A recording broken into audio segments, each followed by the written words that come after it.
پاکستان میں کئی ایک تاریخ ساز واقعات رونما ہوئے، ایسے واقعات جن کی تحقیقات بھی منظر عام پر نہیں آ سکی۔ 17 اگست 1988 کو بستی لال کمال میں پیش آیا تھا۔ جنرل محمد ضیاء الحق ان کے طیارے کو حادثہ پیش آیا تھا جس میں امریکی سفیر سمیت 31 لوگ جاں بحق ہوئے تھے۔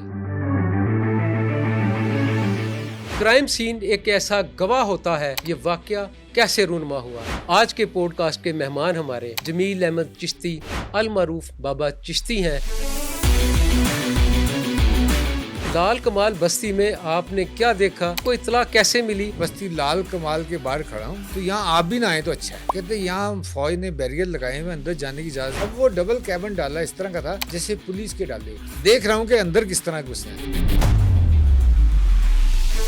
اسی طرح میں نے دیکھا کہ ایک بلیک کلر کی کارڈ یا کرولا آئی ہے، انہوں نے کچھ بتایا ہے، وہ آرمی والوں نے سلوٹ کیا ہے اور اس کو اندر چلی۔ اچانک سکنٹوں میں ڈسیزن لیا اور ایک گاڑی کے پیچھے اپنا ڈالا لگا دیا۔ جب اس کو پرمیشن دی، میری لک یہ ہوئی کہ شاید اس کی کارڈ کرتی ہوئی گاڑی ہے، تو وہ گاڑی نکلی، میں بھی نکلی۔ 7 بیریئر میں نے کراس کیے۔ میں نے اپنے فوٹوگراف کہا دور سے تصویریں جہاز کی بنا، وہ ریلیں کہیں چھپا دیں۔ میں نے بڑے احترام سے ہاتھ ایسے باندھے ہوئے، کیا ڈیڈ باڈیز چلی گئی؟ تو اس نے عجیب سے دیکھا، کرتا ہے کیڑیاں ڈیڈ باڈیاں؟ سانوں پہلے بتیاں دی لسٹ بھیجی سی، 70 تو اتنے دی لسٹ بھیجی تھی، 71 دی مٹی پا کے تبوت پورے کر رہے ہیں۔ جو انہوں نے بیان لیے ہوئے تھے پولیس نے، وہ بھی لے لیے۔ جہاں جہاز کا ملبہ پڑا تھا وہاں جو ہے نا، وہ امریکن بہت فاسٹ موو کر رہے تھے، میں ان کے ساتھ ہو گیا۔ یہ جہاز کا بلیک باکس تلاش کر رہے ہیں۔ یہ کیونکہ اڑان کے فوری بعد گرا ہے، اس لیے اس کا اتنا فیول گرا ہے کہ شاید آگے 20-25 سال یہاں فصل بھی نہ ہو، اور ایگزیکٹ ایسا ہی ہوا تھا۔ میں نے 150 لوگوں کے بیان لیے۔ یوں جہاز آیا، یوں نیچے آیا، پھر اوپر ہوا، پھر یوں گر گیا۔ مجھے سمجھنے میں کچھ دیر نہیں لگی، میں نے کہا یہ بریف ہو چکی ہے۔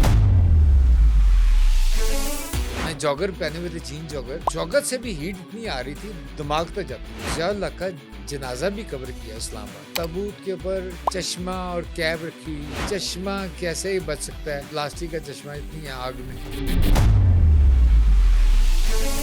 ایک سوال یہ تھا، کیا اس جہاز کو کسی ٹیکنیکل فالٹ کی وجہ سے گرا؟ اور زیادہ لوگوں کا یہ تھا کہ اس کو کہیں سے نیچے سے ہٹ کیا گیا۔ پھر کسی نے کہا کہ دشمن ملک کی طرف سے ہٹ کیا گیا۔ افغان ایجنڈا ختم ہونے کے بعد امریکہ میرا چیپٹر کلوز نہ کر دے، یہ وہ اس کو فورسفلی لے کے گئے تھے۔ بہالپور ایئرپورٹ سے وہ بیٹھ رہے تھے، رابن رافیل دوسرے جہاز پہ جا رہے تھے، انہوں نے بازو پکڑ کے اپنے ساتھ جہاز میں بڑھایا۔ امریکن ایمبیسڈر ساتھ ہو تو شاید جو طاقتیں ان کو ہٹانی چاہ رہی ہیں وہ نہ کریں۔ جب کوئی طاقتور لوگ ہوں، جو طاقتور مرکز جہاں ہو، اس کے دل میں کوئی رحم دلی نہیں ہوتی۔ کے صاحبزادے ہمایوں وہ میرے پاس جنگ کے دفتر آتے رہے کہ آپ نے وہاں کیا دیکھا۔ وہ ایک تھرس تھی کہ ہمیں پتہ چلے کہ ہمارا فادر، ان کی ڈیتھ کیسے ہوئی۔ ایجنسی کی طرف سے وہ بھی مطمئن نہیں ہوئے تھے۔ وہ مرزا اسلم بیگ صاحب پچھلے جہاز پہ، انہوں نے دیکھا ضیاء اللہ کا گرتے۔ جب طیارہ گرتے دیکھا، میں نے اوپر 2 راؤنڈ لے کے ہم نے کیا کہ اس پہ کچھ نہیں بچا۔ ہمارا کام ہوتا ہے ایز اے کمانڈر کہ ہیڈ کوارٹر کو سیو کریں۔ میں نے فوری طور پہ اسلام آباد جانے کو ترجیح دی۔ C-130 ایک سیف ترین جہاز آرمی کی نقل و حمل کے لیے وہی استعمال ہوتا ہے۔ اس طرح گرا۔ ایسے حادثات کی کم از کم تحقیقات ہونی چاہیے تھی اور پبلکلی رپورٹ ہونی۔ اس میں آموں کی پیٹیاں بھی رکھوائی گئی تھیں، وہ بھی کسی سیکیورٹی چیک کے بغیر رکھوائی گئی۔ آموں کی پیٹیاں رکھوائی گئیں، کچھ ایسا ایویڈنس نہیں آیا۔ اس کے بارے میں بھی کوئی اتھینٹک رپورٹ کبھی نہ آئی تھی، نہ میرا خیال آئے گی۔ کیا وہاں کسی قسم کی کوئی پروٹوکول کی کمی؟ ضیاء اللہ صاحب کا کتنا روح تھا۔ مجھے آج بھی یاد ہے کہ لاہور میں ایک جگہ گورنر ہاؤس کے پیچھے ان کی کہیں گاڑی تھی کہ زو کے قریب ایک موٹر بائک نے سڑک کراس کی، پوری لاہور کی ٹریفک پولیس سسپینڈ ہو گئی تھی۔ کتنی سیکورٹی تھی۔ جب تک وہ زندہ تھے، وہ ایک طاقتور مضبوط ترین انسان تھے۔ کچھ اداروں نے، پولیس نے، FIA نے یا ہماری ایجنسیز نے کوئی ایسی تحقیقات تو کی ہوں گی؟ ایسی اہم حادثات کی تحقیقات ہونی چاہیے اور اس کی رپورٹ پبلک ہونی چاہیے۔ کوئی بھی جرم ہوتا ہے، اس کی ایک FIR کٹتی ہے۔ کس کے خلاف کٹی تھی؟ اس ایف آئی آر کو کلوز انہوں نے کس طرح کیا؟ حادثہ جب ہو 174 کے تحت کارروائی کرتی ہے. کارروائی کے نتیجے میں اگر کوئی بات سامنے آئے تو فردر کارروائی بڑھائی جائے. 174 کی کارروائی کرنے کے بعد فردر تحقیقات ہی نہیں کی، اس کو کلوز کرنا ہے. اس کی باقاعدہ ایف آئی آر لانچ ہونی چاہیے. اس کیس کا مدعی کون تھا؟ سرکار بن جاتی. سرکار کیوں بنتی؟ کیونکہ سرکار کے سارے آدمی کیا تھے. سرکار اس وقت دیکھیں نہیں، آرمی چیف، نہیں، چیف سرکار مارشل ایڈمنسٹریٹر، اس وقت صدر مملکت پاکستان، آپ چاہتے ہیں آئی ایس آئی کے چیف. اگلا مرڈر اس کا ہوتا جو یہ ایف آئی آر چلواتا. نے جو ٹریس پاسنگ کی تھی وہاں واقعے کے وقت، اس پر آپ سے بھی کوئی پوچھ تاچھ ہوتی رہی ہے؟ آپ نے یہ انفارمیشن کیسے لیک کی؟ بہت سارا پریشر آئے ہیں. میں نے چکر میں نے جیل بھی دیکھی ہوئی ہے. بہت حکومتوں کا بھی پریشر برداشت کیا ہوا ہے. اگر مجھے کامیابی نہ ہوتی اس کو کوریج میں، تو مجھے کام کرتے ہوئے روکے مجھے مزہ آتا ہے. وہ اپنی ڈیوٹی کر رہے ہیں، ہمیں اپنی ڈیوٹی کرنی چاہیے. اس دور میں میرے پر پریشر آئے بھی، کیا دیکھا فلاں دیکھا. میں نے کہا جو آپ نے دیکھا میں نے بھی وہی دیکھا. تو میں نے کہا میں نے جو لکھا وہ پرنٹ میں میڈیا میں چھاپ دیا. مجھے کان میں بتانے کا طریقہ نہیں آتا. میں کسی کا ایجنٹ نہیں ہوں، میں ایک جرنلسٹ ہوں. نیوز پیپر میں چھاپ دیا، آپ اس میں پڑھ لیں.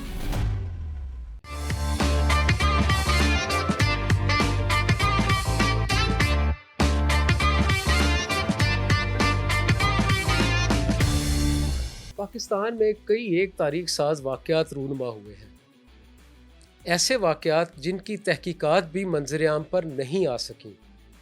ایسا ہی ایک واقعہ 17 اگست 1988 کو بہاولپور کے علاقے بستی لال کمال میں پیش آیا تھا، جہاں آرمی چیف جنرل محمد ضیاء الحق، اس وقت وہ صدر پاکستان بھی تھے، ان کے طیارے کو حادثہ پیش آیا تھا جس میں امریکی سفیر رابن رافیل اور پاکستان میں آئی ایس آئی کے سربراہ جنرل اختر عبدالرحمان سمیت 31 لوگ جاں بحق ہوئے تھے.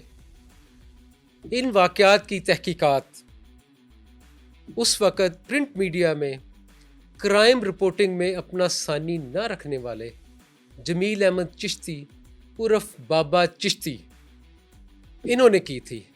انہوں نے وہاں بستی لال کمال میں کیا دیکھا تھا، کیسے یہ اس کارڈن آف کیے گئے حصار میں داخل ہوئے، اور انہوں نے کرائم سین پہ کیا دیکھا. کیونکہ کرائم سین ایک ایسا گواہ ہوتا ہے جو بتاتا ہے کہ حادثہ کیسے پیش آیا، یہ واقعہ کیسے رونما ہوا. ایسے ہی جتنے بھی واقعات پاکستان میں ہو چکے ہیں ان کی جانچ کے لیے ہم نے جمیل احمد چشتی صاحب کے ساتھ ایک سیریز شروع کرنے کا فیصلہ کیا ہے. اور پبلک نیوز میں آج کے پوڈ کاسٹ کے مہمان ہمارے جمیل احمد چشتی المعروف بابا چشتی ہیں. میں ہوں آپ کا میزبان عدنان ملک. بابا چشتی سے ہم پوچھتے ہیں کہ لال کمال بستی میں آپ نے کیا دیکھا، آپ کو اطلاع کیسے ملی اور آپ وہاں کیسے پہنچے تھے، اور آپ نے وہ جو ان کا کارڈن آف کیا گیا حصار تھا وہ کس طرح توڑا تھا. شکریہ عدنان ملک صاحب، آپ نے جو میری تعریف کی ہے، آپ نے ایک جملہ یہ کہا ہے کہ حصار کیسے توڑا. میں عام رپورٹر سے یہ کہتا ہوں کہ لے مین اور رپورٹر میں فرق کیا ہوتا ہے. لے مین اور رپورٹر میں فرق یہ ہوتا ہے، اور خاص طور پہ کرائم رپورٹنگ میں تو بہت، تو یہ فرق یہ ہوتا ہے کہ وہ تمام بیریئر توڑ کے آگے چلا جاتا ہے رپورٹر. لے مین وہاں تک نہیں پہنچتا. آپ دیکھیں کہ ایک جگہ بلاسٹ ہو رہا ہوتا ہے تو لوگ اس بلاسٹ کی جگہ سے بھاگ کے آ رہے ہوتے ہیں، اور جو رپورٹر ہے وہ اس طرف موو کر رہا ہوتا ہے، وہ اسٹریٹجی بنا رہا ہوتا ہے میں نے آگے کس طرح کرنا ہے. تو کیونکہ ایسے بے شمار ایونٹ کور کیے ہوئے تھے، اس لیے میرے لیے اس کو کور کرنا کوئی مشکل کام نہیں تھا. ہاں، میں سٹارٹ کروں گا کہ میں روزنامہ جنگ لاہور میں اس دن موجود تھا. تو جنگ اخبار کے مالک نے مجھے اپنے روم میں بلایا. وہاں اس وقت کے ایڈیٹر بھی بیٹھے ہوئے تھے اور کانوں میں باتیں ہو رہی تھی. مجھے کہا آپ یہاں کھڑے ہوں، شاید آپ کو کہیں جانا پڑے. لیکن وہ اتنے کانوں میں گفتگو تھی کہ کچھ سمجھ نہیں آ رہا تھا. آپ کو پتا کہ ضیاء الحق کا دبدبہ دہشت بہت زیادہ تھی اور لوگ خوفزدہ تھے، خصوصاً مالکان اور چیف مارشل ایڈمنسٹریٹر بھی تھے اس وقت. تو اس سے خوفزدہ تھے کہ اگر یہ اطلاع غلط ثابت ہوئی اور یہ پتہ چلا کہ یہ فلاں جگہ سے جنریٹ ہوئی تھی تو ہمارا کیا بنے گا.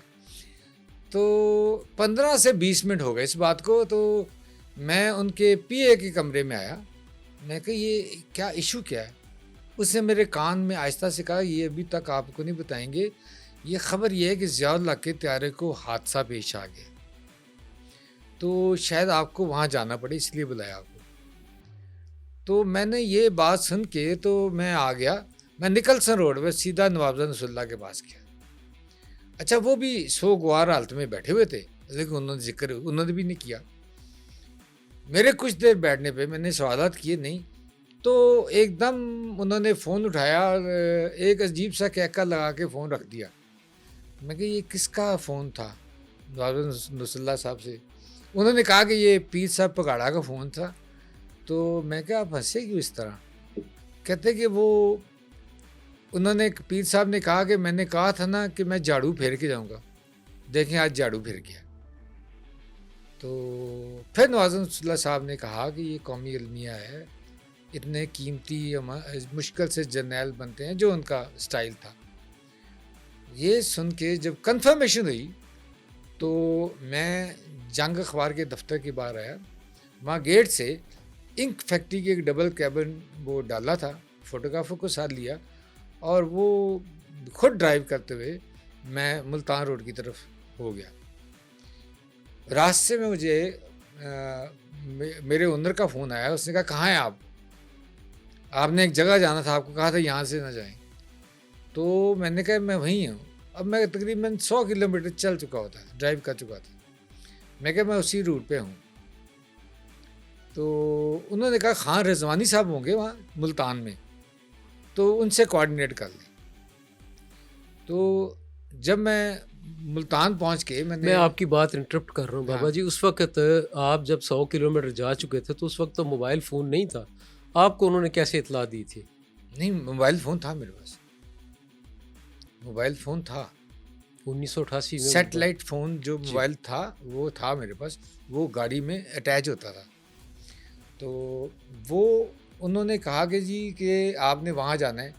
تو میں نے کہا میں تو بہت آگے نکل آیا ہوں. انہوں نے کہا خان رضوانی سے آپ رابطہ کر لیں. ٹھیک ہے. ملتان پہنچ کے خان رضوانی صاحب کو فون کیا. انہوں نے کہا کہ بستی لال کمال کے باہر کھڑا ہوں, تو یہاں آپ بھی نہ آئیں تو اچھا ہے. میں کہ کیوں؟ کہتے یہاں فوج نے بیریئر لگائے ہوئے, اندر جانے کی اجازت نہیں. میں بھی ایک چائے والے کے پاس باہر کھڑا ہوں, جو گاڑیاں اندر آ رہی جا رہی ہیں ان کو دیکھ رہا ہوں. میں وہاں پہنچا, وہاں جا کے دیکھا تو خان رضوانی صاحب وہیں کھڑے تھے. میں نے کہا اندر تو آئے نا. انہیں اندر بٹھا دیا. اب وہ ڈبل کیبن ڈالا اس طرح کا تھا جیسے پولیس کے ڈالے ہوتے ہیں. تو میں نے ساتھ بلا لیا. اب میں دیکھ رہا ہوں کہ اندر کس طرح گھسنا ہے. اسی طرح میں نے دیکھا کہ ایک بلیک کلر کی کوڈ یا کرولا آئی ہے اور انہوں نے کچھ بتایا, وہ آرمی والوں نے سلوٹ کیا ہے اور اس کو اندر چلی گئی. اس طرح دوسری تیسری گاڑی کے ساتھ یہ ہوا.